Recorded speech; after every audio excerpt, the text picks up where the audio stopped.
CDB ou uma LCI e LCA? Qual dos dois é melhor? E o principal, como comparar um com o outro? Quando a gente olha para esses dois tipos de investimento, por mais que eles sejam emitidos por bancos ali, por instituições financeiras, tem algumas características semelhantes.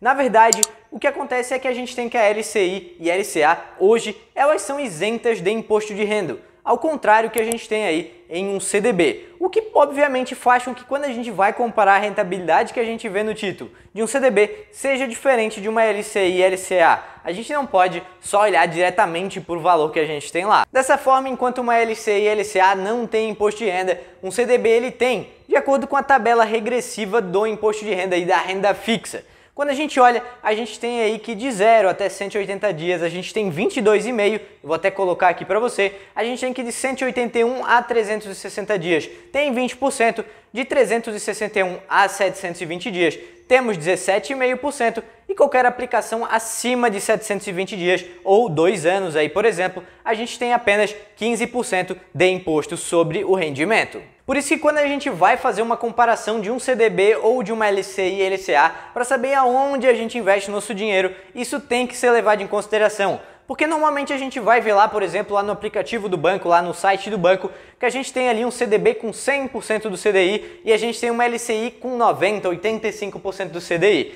A LCI ela tende a ter uma rentabilidade menor do que o CDB se a gente for olhar a comparação do nominal lá, por exemplo, 100% do CDI ou 85% do CDI. Só que a gente não pode simplesmente fazer essa comparação de forma simples assim, porque como eu disse, enquanto a LCI com esse 85% não tem imposto, o CDB com esse 100% ainda tem um imposto que a gente vai botar sobre esse rendimento. Então, para fazer isso, a gente tem que usar uma fórmula para poder calcular e entender melhor isso aqui. Eu acho que antes de mais nada, se você quiser ajudar o canal, deixa o seu like aqui embaixo, porque isso ajuda muito a gente a conseguir crescer. E também se inscreve aqui no canal para receber mais vídeos como este.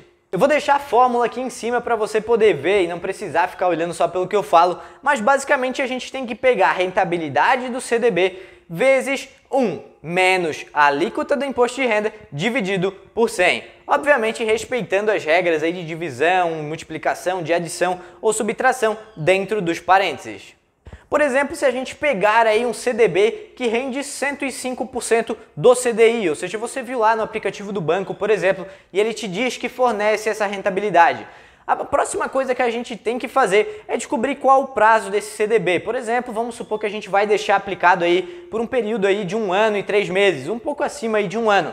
A gente entraria ali na regra do 361 dias até os 720, ou seja, teríamos uma alíquota de 17,5%, olhando naquela tabela que eu passei agora há pouco. Então, colocando os valores aqui dentro da fórmula, a gente teria que o 105 ali, que é o percentual que eu falei do CDB, a gente vai multiplicar por 1 menos a alíquota do imposto de renda. Nesse caso, como são 15 meses, como a gente tem aí 17,5% dividido por 100. O que a gente tem que fazer primeiro é pegar esse 17,5, dividir por 100, o resultado disso a gente vai fazer 1 menos o resultado disso, e aí esse número que a gente vai ter, a gente vai multiplicar por esse 105%. E o resultado que a gente vai obter é que a gente precisaria aí para ter equivalente a um CDB de 105% do CDI, aplicado aí por esse período de 15 meses, uma LCI que renderia aí no mínimo 86,62% do CDI. Eu sei que de fato essa conta ela pode parecer um pouquinho complicada,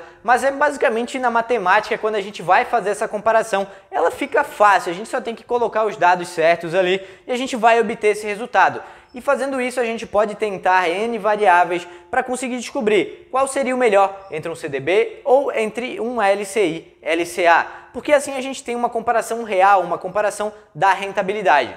Obviamente que quanto maior for o prazo do investimento, menor vai ser a alíquota lá naquela conta que a gente vai fazer e maior vai ter que ser aí a rentabilidade da LCI para ela conseguir acompanhar. Por quê? Como o CDB tem essa regra regressiva, quanto maior o prazo ele fica investido, mais ele vai render para você. Sabendo disso, você vai poder calcular aí os seus próprios investimentos, entender o que vale a pena ou não para você e vai evitar você aí de cair naquele papo do gerente que pode querer te empurrar ali uma LCI, LCA, dizendo que é melhor que determinado título ou que determinada coisa, quando na verdade você está se metendo numa grande furada. Espero ter te ajudado nesse vídeo. Se você ficou com alguma dúvida sobre qualquer coisa, deixa nos comentários aqui embaixo que eu vou estar respondendo você. Valeu aí, um abraço.